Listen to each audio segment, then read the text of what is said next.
안녕하세요. 김태훈 목사입니다. 빵집 목사의 뚜벅뚜벅 메시지. 오늘은 야고보서 묵상 7번째, 진짜 지혜는 무엇인가? 진짜 지혜는 무엇인가? 야고보서 3장 13절에서 18절 말씀 가지고 뚜벅뚜벅 메시지 시작하겠습니다. 자, 우리가 살고 있는 이 시대는 무엇보다도 중요한 것이 정보 또한 지식이라고 할 수 있습니다. 그러나 성경은 이런 시대에도 여전히 정보보다 지식보다 더 중요한 것이 있다고 가르칩니다. 그것이 바로 야고보서가 말하는 지혜입니다. 사실 오래전부터 인류는 지식과 지혜를 구별해 왔습니다.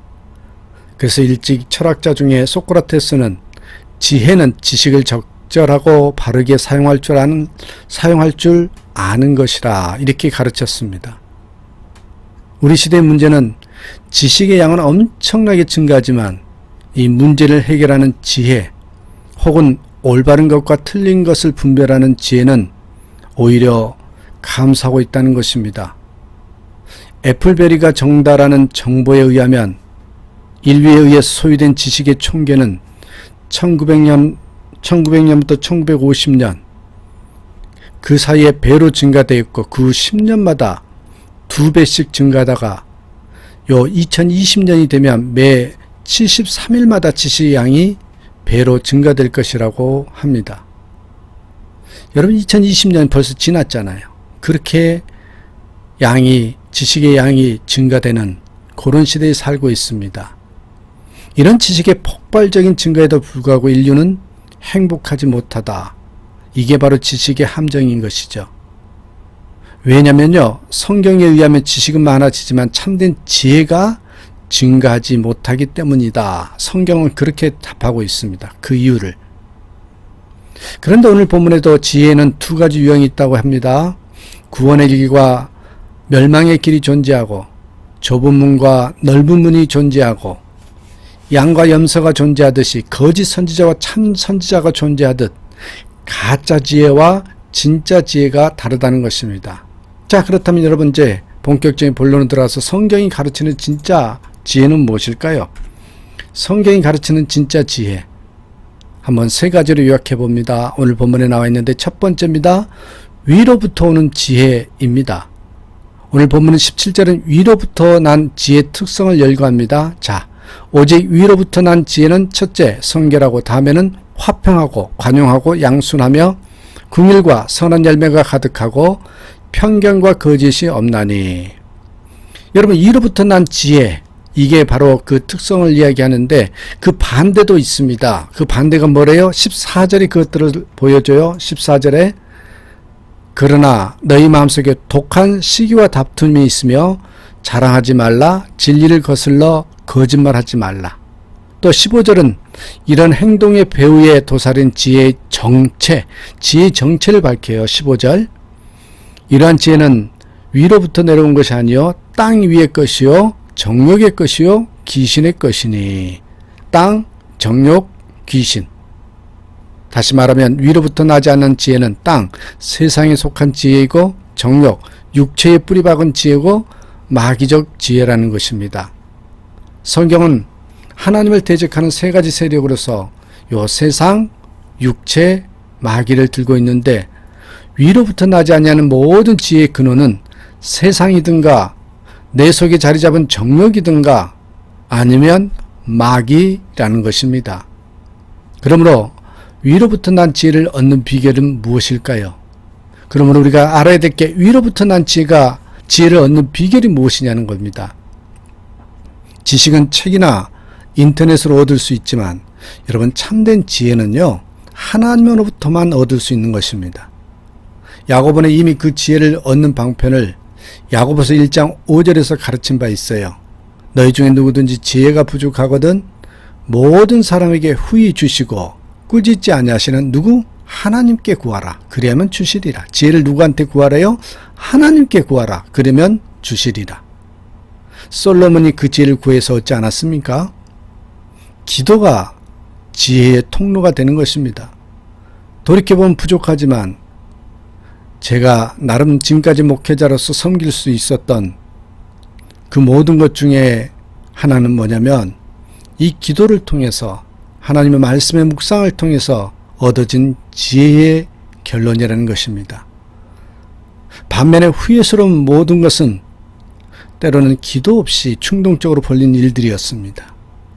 자, 기도의 자리가 바로 지혜의 통로라는 것입니다. 그러므로 여러분 정말 지혜의 사람이 되기를 원하십니까? 그렇다면 여러분 기도의 사람이 되십시오. 전설적인 믿음의 사람 조지 뮬러의 삶의 비결은 기도보다 앞서지 말자, 하나님보다 앞서지 말자 였습니다.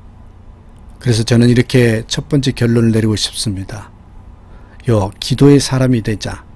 그리고 하나님보다 앞서지 말자는 것은 말씀 중심으로 살자. 이렇게 말씀드리고 싶습니다. 그러면 위로부터의 지혜가 생기게 된다는 것이죠. 두 번째, 여러분, 성경이 가르치는 진짜 지혜는요, 인간관계를 세우는 지혜입니다. 관계를 좋게 하는 게 지혜다, 이렇게 표현도 할 수 있겠죠. 우리 마음속에 솟아난 지혜가 위로부터 난 지혜인지 아니면 땅에 속한 마귀 또한 이 세상적인 지혜인가를 분별하는 지침이 있습니다. 그것이 무엇인지 아십니까?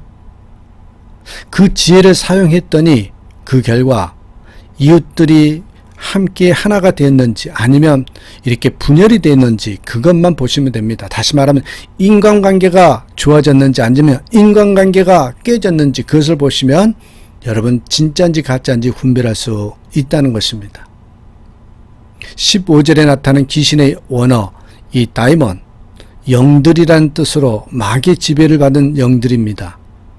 이 마귀의 원어가요, 디아볼로잖아요. 디아볼로, 사이를 가르다, 이런 뜻입니다. 마귀의 역사를 극복하지 못하면 부부가 분리되고요, 부모와 자식이 등을 찌고요, 목사와 교우들이 반목합니다. 노사가 대립하고 인간관계가 파열음을 일으키는 모든 현장이 바로 영적 정정태입니다. 이 현장에서 일하는 대표적인 귀신들이 바로 여러분 시기와 다툼의 영입니다. 16절 보십시오. 시기와 다툼이 있는 곳에는 혼란과 모든 악한 일이 있습니다. 그러므로 위로부터 내리는 진짜 지혜를 의지하는 곳에 어떤 일이 일어날까요? 자, 반면에 이 위로부터 내리는 진짜 지혜를 의지하는 곳에 일어나는 결과 17절입니다. 그 결과인데 지혜를 사용하는 사람들이 마음이 성결해지고요, 서로 화평해지고 관용, 양순, 서로를 긍휼히 여긴답니다. 그래서 결과적으로 선한 열매가 가득합니다. 편견과 거짓이 설 자리가 없습니다. 사랑하는 여러분, 이런 지혜가 갈망되지 않으십니까? 이런 지혜를 소유하는 저와 여러분이 되셨으면 좋겠습니다. 마지막 세 번째로 성경이 가르치는 진짜 지혜는요, 선함의 열매를 거두는 지혜입니다. 그 지혜를 사용했더니 결과가 선한 열매였다, 선한 영향력이었다. 그렇다면 여러분 진짜 지혜입니다. 우리 주님은 일찍이 산상수훈에서 이 참 선지자와 거짓 선지자를 분별하는 명료한 지침으로 뭘로 얘기하냐면 열매로 그들을 알리라, 열매로 그들을 알게 되겠다고 말씀하십니다. 우리가 진정한 진짜 지혜를 구하여 사용하는 사람들이라면 어떤 결과의 차이를 있을까요? 13절에 참된 지혜는 선한 행동으로 나타날 것이다, 이렇게 말했어요. 참된 지혜는 선한 행동으로 나타날 것이다. 사실 이미 생각한 이 야고보서 3장 1절에서 12절 사이에서는 참된 지혜의 사람은 착한 혀로 축복의 말을 할 것이라고 증거했습니다. 그러나 참된 지혜는 착한 말만이 아닌 착한 행실이 따라와야 한다는 것입니다. 자, 13절을 다시 한번 읽어보겠습니다. 13절. 너희 중에 지혜와 총명이 있는 자가 누구냐? 그는 선행으로 말미암아 지혜의 온유함으로 그 행함을 보일지니라. 17절에서 다시 야고보는 선한 열매를 강조합니다. 그리고 본문은 이제 18절로 결론을 맺습니다. 18절에 화평하게 하는 자들은 화평으로 심어 의의 열매를 거두니라. 그렇습니다. 진짜 지혜는 착함과 의로움의 아름다운 열매를 맺습니다. 물론 이 열매는 성령의 열매입니다. 이어령 선생님도 이제 돌아가셨고 그의 딸 이미나 목사님도 돌아가셨지만 이 이어령 선생의 따님 이미나 목사님이 땅끝의 아이들 이런 제목의 간증집을 펴내셨죠. 유명한 아버지의 딸이란 스트레스를 느끼면서 성장한 그녀는 오직 아버지의 체면 때문에 공부하고 사회적 성취의 길을 갔다고 고백합니다. 이와 여대를 졸업하고 미국 가서 검사, 변호사가 되고 그렇지만 이혼을 경험하고 네 아이를 키우면서 첫째 장남이 세상을 떠나고 둘째는 자폐증을 앓고 자신도 4차례에 걸친 암의 재발을 경험하면서 만만치 않은 세상의 고통을 겪는 와중에 그녀는 예수님을 만나게 되고 기도를 배우고 성령을 체험하고 그래서 목사가 되어서 자신의 아이들뿐 아니라 방황하는 미국과 한국의 벼랑 끝에 선 모든 아이들을 자신의 품에 안는 치유사역자가 되고 아버지를 주님께로 인도하고 둘째 아이의 기적적인 치유와 자신의 치유도 경험했던 사람입니다. 이 책에서 그녀가 고백한 내용을 제가 읽어드리겠습니다. 내가 아무리 해도 안 된다는 것을 인정할 때 그때 진정한 기도가 시작되는 것이에요. 아무리 문명이 발달되고 능력이 있다 해도 내가 할 수 없는 것들이 있어요. 할 수 없는 것들 안에서 하나님만이 할 수 있는 것들 안에서 우리는 내가 할 수 없는 것들을 하시는 하나님, 홍해를 가르시는 하나님, 기적의 하나님을 만납니다. 세상의 지혜가 바닥난 곳에서 그녀는 하나님의 지혜와 능력을 경험하게 되었다라는 고백입니다. 그녀의 고백은 계속됩니다. 저는 기도의 힘이 없이는 자신이 그리고 그가 돕는 아이들이 변화가 될 수 없다는 것을 믿는다고. 아버지도 어머니도 기도의 힘을 믿게 되었다고.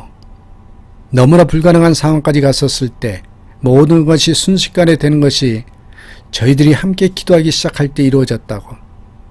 그래서 주님 안에 있으면 열매를 맺는데 그 열매는 부인할 수 없는 것이라고. 성령의 열매는 회복이라고. 성령의 열매는 사랑이라고. 성령의 열매는 희락이라고. 성령의 열매는 평강이라고 말입니다. 그렇습니다. 오늘 본문에서 야고보서도 같은 지혜, 하늘에서 임한 그 지혜의 능력과 열매를 증언합니다. 그 지혜, 그 능력, 그 열매가 바로 우리의 지혜, 우리의 능력, 우리의 열매가 될 수 있는 것을 말입니다. 만약 우리가 엎드려 지혜에 참그는 분에게 지혜를 진지하게 구할 수만 있다면 말입니다. 그러면 기도하시겠습니까? 야고보처럼 솔로몬처럼 이미나 목사님처럼 진짜 지혜를 그 지혜의 능력과 열매를 구하시는 저와 여러분의 신앙이 되기를 주님의 이름으로 축복합니다. 감사합니다.